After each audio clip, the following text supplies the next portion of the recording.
ना previous short में हमने इन ट्रॉपिकल रीजन के बारे में पढ़ा कि why it has more species richness, why the tropical regions harbour more species diversity as compared to temperate region. तो हमने पहला पढ़ा कि यहाँ पर स्पीशिएशन ज़्यादा होता है because it had more evolutionary time.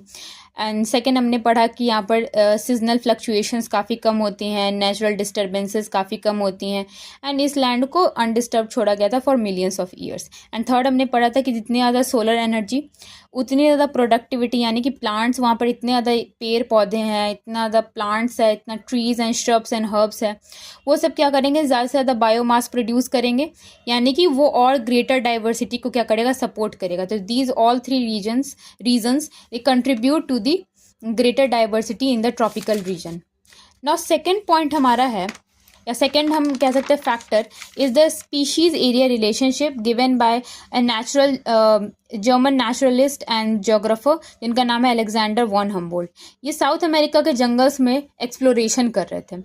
इनका ये कहना था कि अगर आप अपने एक्सप्लोर्ड एरिया, जो आप एरिया को एक्सप्लोर कर रहे हैं, जहाँ ऑब्जर्व कर रहे हैं, ऑब्जर्वेशंस कर रहे हैं, एग्जामिन कर रहे हैं उस एरिया को आप बढ़ाते जाएंगे तो आपको स्पीशीज़ रिचनेस भी क्या होती जाएगी, बढ़ते जाएगी। जितना एरिया आपने बढ़ाया उतनी ज़्यादा आपको डिफरेंट स्पीशीज़ देखने को मिलेगी। हो सकती है कुछ स्पीशीज़ इस एरिया में थी, इस एरिया में नहीं थी, तो आपने अपना एरिया को क्या किया, एक्सपैंड किया, यहाँ से आप यहाँ चले गए और एक्सपैंड करते चले गए, तो आपको यहाँ पर जो स्पीशीज़ थी वो भी दिखने लगी। तो इस टाइप से है, but only up to a certain limit. उसके बाद आपको स्पीशीज़ मिलना बंद हो जाएंगी, या हो सकता है वही रिपीटेटिव स्पीशीज़ आपको देखने को मिले। इन्होंने अपना इक्वेशन दिया S equals to CA⁴Z। S का मतलब होता है species richness, A is for area, C एक Y इंटरसेप्ट है, एंड यहाँ पर Z को हम लोग बोलते हैं कोफिशिएंट, रिग्रेशन कोफिशिएंट या स्लोप ऑफ लाइन। कैसे बनेगा स्लोप ऑफ लाइन, ये इक्वेशन ऐसे है ना, ये एक रेक्टेंगुलर हाइपरबोला का इक्वेशन है, दिस वन रेक्टेंगुलर हाइपरबोला का इक्वेशन है।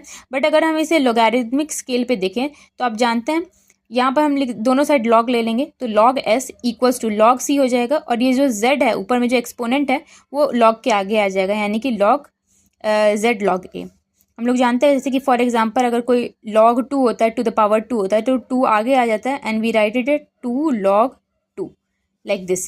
सो ये हमने लॉगरिथमिक स्केल पे देखा, और ये किसका ग्राफ बन रहा है, y equals to C plus mx का ग्राफ बन रहा है। C यहाँ पर हमारा क्या है, y इंटरसेप्ट है, यहाँ पर m जो है it is for slope, slope क्या है हमारे पास, z है, z हमारा स्लोप है, एंड यहाँ पर हम जो एरिया ले रहे हैं ये हमारे x एक्सिस पे आएगा।